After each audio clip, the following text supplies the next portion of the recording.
that Arsenal might be bottling this title race. Arsenal bottle DNA has returned. Arsenal fans a few weeks ago were like, this is great, we're going to win, we don't care what anyone says. Spin it, now they've lost 3 of the last 4. We saw a Manchester City fan mocking Arsenal by suggesting they are bottling the title. Are they? They're scared. They're playing scared. And here we are again, a similar story. And that Bournemouth loss at the weekend, that's absolutely unforgivable for Arsenal. Seasons after seasons, Arsenal fans are getting tired of this club. Not disappointed, just tired. Watching Arsenal is watching Netflix, you know. You always wait for the next season. And trust me, every season is going to be like that. Oh no! Oh no! Oh my days, man! This fake Grealish, bro. This team, man, honestly, I can't, honestly. Old script, brutal ending, but for over 20 years, never stop. Arsenal have been relentlessly replaying the same tragedy, torturing the faith of their own fans. We're all a little bit disappointed at the moment, to be honest. I think we've been fighting so long, for the big dream, and we're so close. Keep pushing, keep inspiring this team. Don't be satisfied, because we want much more than that, and we're gonna get it. Thank you so much. Every year brings new expectations and new names, always strong beginnings that make the world believe they can build a new era of dominance. They've built themselves to this and now they're ready to go and do it now. They look a very good team, but I've not seen one performance where I thought they're going to win the league this year. But Arsenal is like Cinderella in the real world. When the clock strikes midnight, the magic doesn't just fade, it disappears. 2 weeks ago, we were talking about the quadruple. 3 weeks ago. Now we're talking about can they win 1.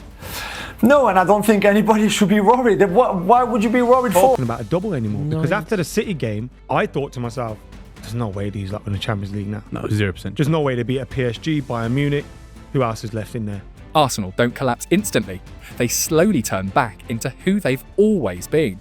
This has happened too many times, and it forces us to confront one truth. They don't look like they're collapsing. They look like they're doing it on purpose. I just wonder now, have they got to a point where it's like, as long as we don't lose, it's okay? Because we've got that gap and that. And if they're playing for the worst. Arsenal entered this season not under doubt, but under a clear statement made through their own investment.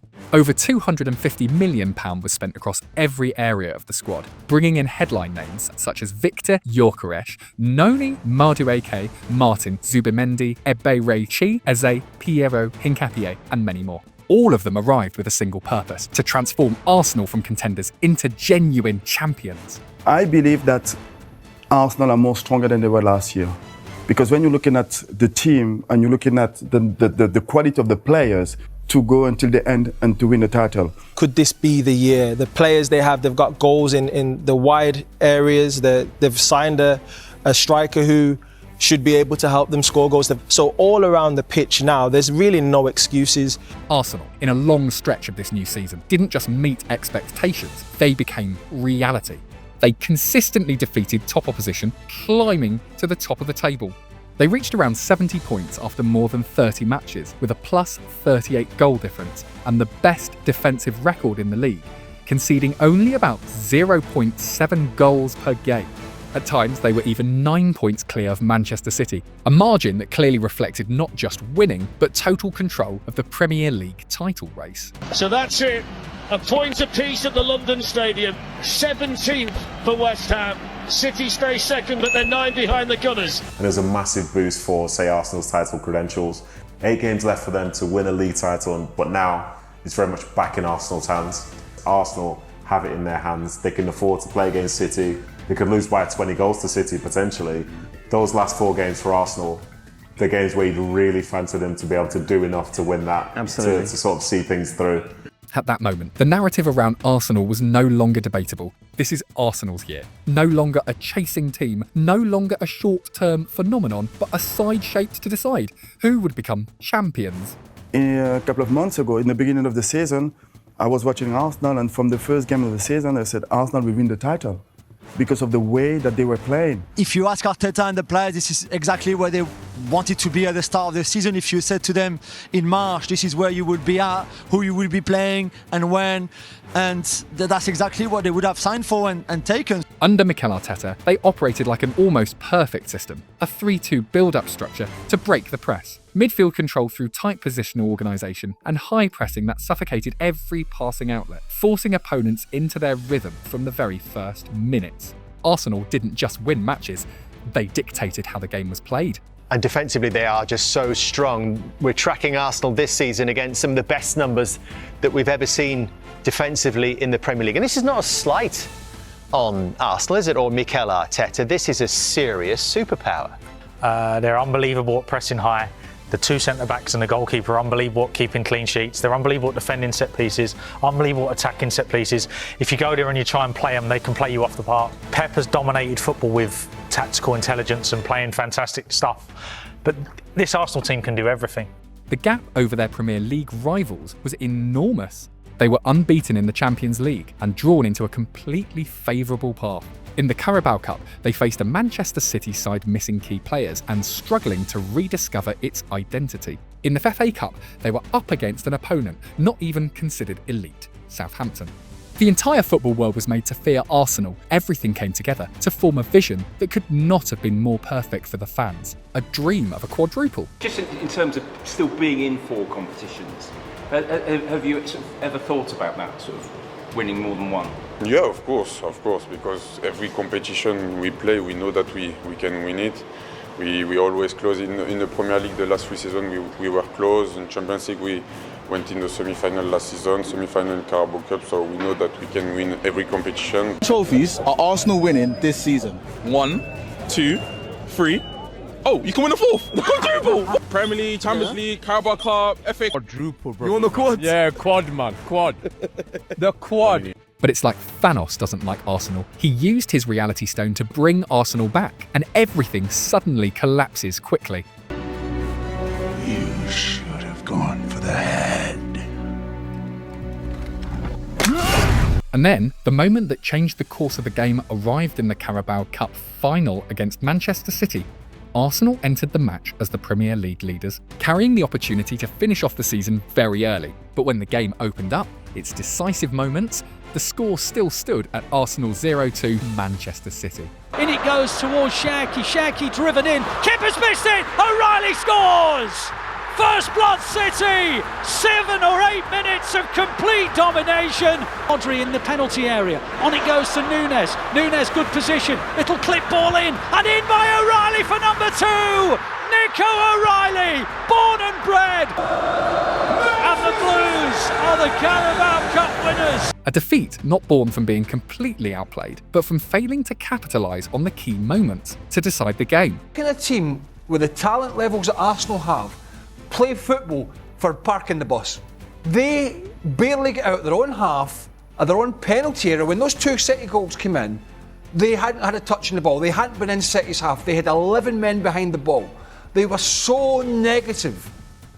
I thought it was embarrassing for a team of that talent, but I could not believe they looked to me like a team that were in the bottom 3 trying to defend against a team that were top of the league. Not crushed, but defeated in the most crucial place, the finishing moment. And that was the first breaking point. Arsenal could create the game, but couldn't finish it.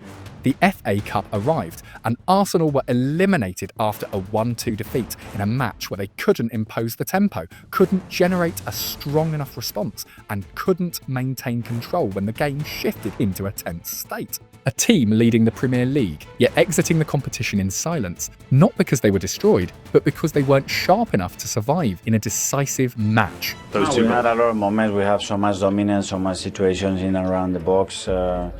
We conceded the first goal in a very unusual way for us, in the way we defended the box. The second one from direct play as well, but they had another chance in the first half, very similar to that, even without touching the ball. And when you have that many situations in the final third in and around the box, we had 2 massive chances just before Southampton scores. You need to capitalize on that, otherwise if you make the defending errors that we made today, it's very difficult to win a semi-final. In the Champions League against Sporting CP, Arsenal won 1-0, but it didn't bring a sense of dominance. The expected goals weren't superior, no safe margin was created, and there was no killing moment to finish the game. This is the kind of win that is just enough to go through, but not enough to create the belief that they are in control of their own destiny. Well, better than coming back with a 0-0. Obviously, there wasn't much into the game. A lot of creativity away from home against Sporting. They just managed to do what you're supposed to do. Win, although it wasn't a great game, but you're bringing something back to the Emirates. And then the real low point arrived in the match against Bournemouth, with a 1-2 defeat right at the Emirates. Arsenal had around 65% possession, took 15 shots but only 3 on target, and their open play expected goals was only around 0.2, numbers that clearly show one thing: they had control of the ball, but created no real danger. Mikel Arteta described it as a punch in the face, this result. Arsenal up in that game today, and you can see, I mean, the alarming thing is the open play, the XG, 0.18 there, and then shots on target. One of those was a penalty. Arsenal were miles off it today, and it was a very, very nervous performance. And you would be really worried having looked at that today because of what's gone on in the last 3 or 4 weeks with Arsenal. There was no energy. Bournemouth wanted it more than Arsenal, and as I said, that's not a good sign going forward. This is no longer form. This is a systemic breakdown. Meanwhile, Manchester City are showing the complete opposite, consistently securing wins and even having games in hand. Arsenal may still be at the top of the table, but there have been multiple occasions this season where they've slipped, allowing Manchester City to stay right on their heels. They are not showing the face of champions. They are simply benefiting from their rivals being too poor. What happens if they don't win the Premier League? What happens if they don't win the Champions League or the Premier League? If they bottle this, heads have to fly. Then how do you keep the players? If you're an Arsenal fan, how can you accept that? After all those defeats, Arsenal's real problem doesn't lie in individual match results, but in a more dangerous truth. The numbers on the surface still say they're fine.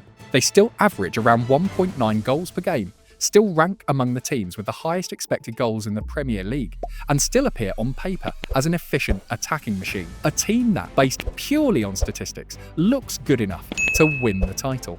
But when you dig deeper into the recent matches, that picture starts to crack. And when you look at the stats, before March the 1st, it was over 50%. So what we're seeing is a diminishing Arsenal from set pieces, which was their big calling. The expected goals are no longer as consistent as before, the number of big chances has clearly declined, and most importantly, their ability to convert chances has become inconsistent right when the pressure rises.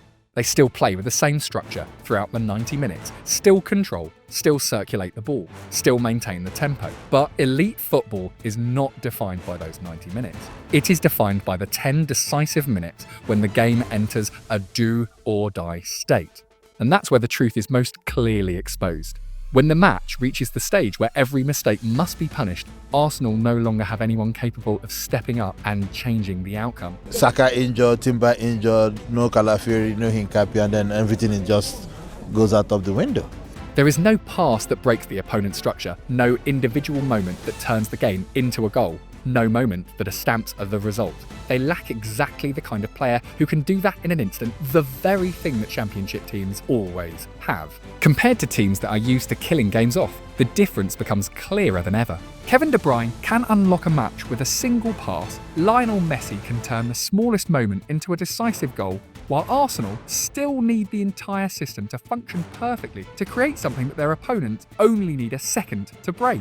And that is the biggest illusion. The numbers say they are in control of the title race, but the recent matches say the opposite, that when everything becomes tense, they no longer have anyone capable of turning control into victory. Having like the confidence and the arrogance to go, give me the ball and I'm just going to do something and make something. Just get a shot off. It's not about a frilly performance. We have players that will just, you're saying, just get your shots off. Just make the crowd go mad with a tackle, with a shot, with a pass, with an aggressive run off the ball. Chase someone down. Like, it doesn't have to be the best football, flowing football, dribbling past 3-4 players. It just needs to be, you know what do I want to get out of this situation? I want to change the atmosphere in this stadium. And those things I just mentioned do that. Arsenal don't do that enough. But when you look deeper into how Arsenal operate, the problem is no longer about individual matches. It lies within the system itself. On the surface, everything still looks very by the book for a top team. They maintain a pass accuracy of around 85-90%, dominate possession, and are always the side dictating the tempo of the game. From that perspective, you see a team that is stable, disciplined, and almost without any obvious flaws. But the problem starts to reveal itself when the game enters specific situations, like against Bournemouth, where Arsenal had over 30 touches in the opponent's box, yet created almost no truly clear chances to kill the game. The ball was brought into dangerous areas, but there was no final sharpness to turn it into a goal. And that is the biggest paradox. Control does not equal danger. Their system is designed to reduce risk, maintain structure, and ensure the team is always in a safe state in every phase of play. But that very safety creates an invisible limit. They rarely break the opponent's structure through boldness, rarely take risks to create a decisive moment, and almost always prioritise maintaining control over finishing the game. Arsenal show no explosiveness in individual moments. They play with a philosophy that no champion truly follows. Arsenal play not to lose. After the game was finished, I can't help thinking that Arteta's the problem. And when the problem is no longer in the system, nor in the numbers or individual matches, then the final question must turn to the one who designed that entire structure. Mikel Arteta has done something that very few managers have been able to achieve at Arsenal, building a team capable of competing for the title with a clear structure, a consistent tactical identity, and an almost absolute level of game control for most of the season. But the problem doesn't appear when everything is working well. It emerges in the moments when things begin to slow down. In the recent run of matches, as performance has clearly declined and games have become more stagnant, the system remains unchanged. No significant structural adjustments, no increase in risk level, no added tactical variation to break the deadlock. Everything is kept the same, as if the original model was still enough to solve every situation, even when it no longer creates a clear difference. Arsenal continue to control possession, continue to maintain their structure, continue to operate under the same principles, even as matches begin to demand a different approach. More direct, more risky, and more disruptive. But that never appears. Everything remains within the comfort zone, where the team can control the game, but not necessarily control the result. This is no longer tactical consistency.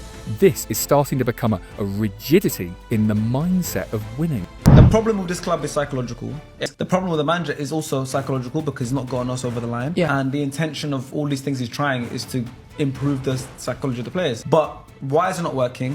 What is it about his tactics? And there's also recruitment issues. If we finish the season playing horror football, like from now to the end of the season, we continue to slop, then I think he should potentially leave. Arsenal enter the decisive phase of the season with everything on paper in their favour. They hold the number one spot in the table, possess one of the strongest defences in the league, and operate within a system that has been built long enough to become stable and familiar with the pressure of a title race. But when all those factors are placed together, there is still a gap that cannot be hidden. They lack the ability to finish the race. It's not that they lack the quality to compete, nor that they lack the system to be at the top, but in the decisive moments, they fail to turn their advantage into trophies. And that's why the real question is not whether they are good enough, because the numbers, the position, and the structure have already answered that they are good enough to be there. The real question lies at a deeper level, where football is no longer about statistics or controlling the game, but about composure in moments where there is no way back. Will they dare to step out of the safety of the system that brought them to the top of the table, to become a team willing to take risks to finish the race? Or will they continue to be a side that controls everything well, but lacks the final decisive moment? This is no longer a question of ability. This is a question about the nature of a champion. Arsenal are not failing because they are weak. They are strong enough to lead, stable enough to control games. But when pressure arrives, they forget how to use their advantage. They control the game, but they do not control the defining moments. Manchester City, on the other hand, are different. They don't need to dominate the entire season. They just need to show up at the right time in the most important matches and turn them into results. And in that difference, the entire title race is reshaped. One side controls many things, and the other controls the only thing that truly matters. If you enjoy our video, don't forget to hit like to help this video reach to other football lovers, and hit the subscribe button to follow for more interesting videos about football stories. See you in the next video.